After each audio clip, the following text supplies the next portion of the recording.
selamat siang. Kami dari kelas 1D Prodi PGSD Kamda Cibiru. Hari ini kami akan membahas tentang jenis-jenis disabilitas. Jadi disimak ya.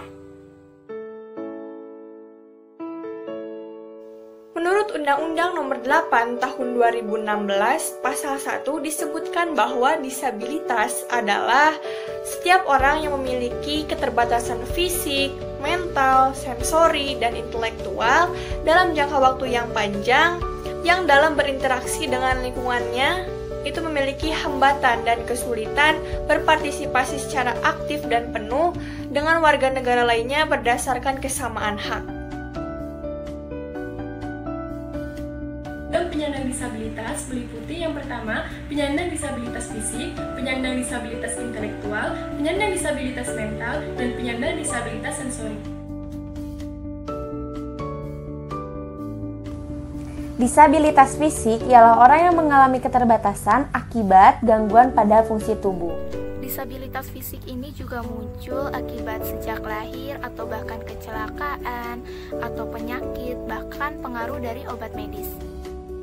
Beberapa jenis dari disabilitas fisik diantaranya lumpuh, kehilangan anggota tubuh karena amputasi, paraplegi, cerebral palsy, akibat stroke, akibat kusta, dan orang kecil.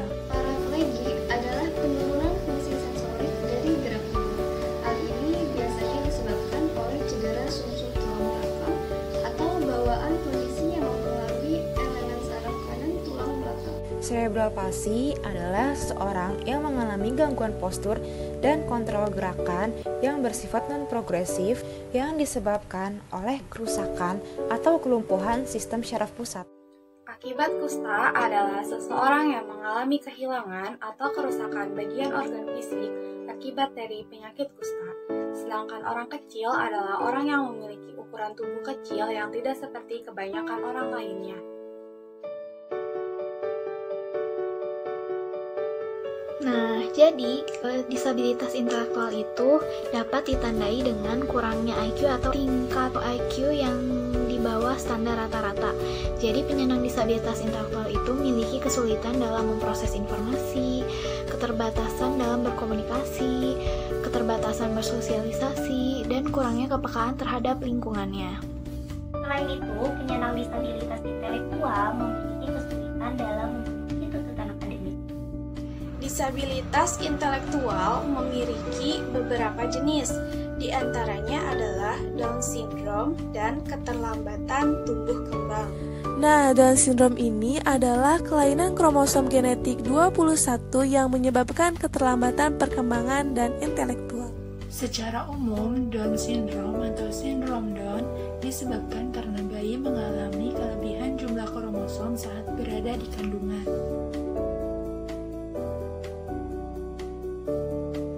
Disabilitas mental itu adalah sebuah gangguan yang menyebabkan keterbatasan akibat gangguan pada pikiran atau otak.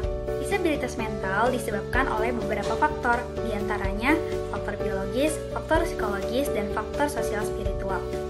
Namun juga bisa karena berbagai permasalahan yang berasal dari luar dirinya, seperti dari lingkungan sosialnya.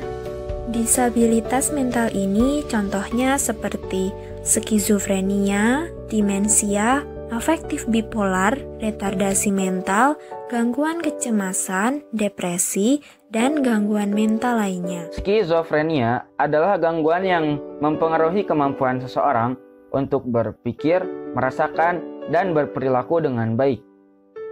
Penyebab pastinya sih tidak diketahui, namun kombinasi genetika, lingkungan, serta struktur dan senyawa pada otak yang berubah mungkin berperan atas terjadinya gangguan. Demensi disebut juga dengan pikun, merupakan penyakit yang non-spesifik, tetapi merupakan kondisi yang ditandai dengan penurunan setidaknya dua fungsi otak, yaitu hilangnya memori dan kemampuan menilai. Afektif bipolar adalah salah satu gangguan mood. Sesuai dengan namanya, pasien dengan gangguan afektif bipolar mungkin menunjukkan kedua mood, mania dan depresi. Mental atau yang disebut dengan keterbelakangan mental adalah keadaan kecerdasan di bawah rata-rata dan seperangkat keterampilan kehidupan yang ada di bawah usia 18 tahun. Mereka yang mengalami jenis disabilitas mental ini mengalami kesulitan untuk berkonsentrasi, berpikir, mengambil keputusan, dan menyuarakan isi hati mereka. Namun, disabilitas jenis ini bisa sembuh asalkan pihak-pihak di sekitarnya mau bekerja sama. Caranya adalah dengan cara terapi, pengobatan, dan juga mendapatkan semangat mental. Disabilitas sensorik adalah keterbatasan fungsi panca indera. Yang termasuk disabilitas jenis ini diantaranya adalah tunawicara, tunarungu, dan tunanetra. Tunawicara adalah keterbatasan seseorang dalam berbicara. Untuk berinteraksi dengan penyandang disabilitas wicara atau tunawicara, kita perlu memiliki keahlian dalam menggunakan bahasa isyarat, sedikit demi sedikit memahami apa perkataannya.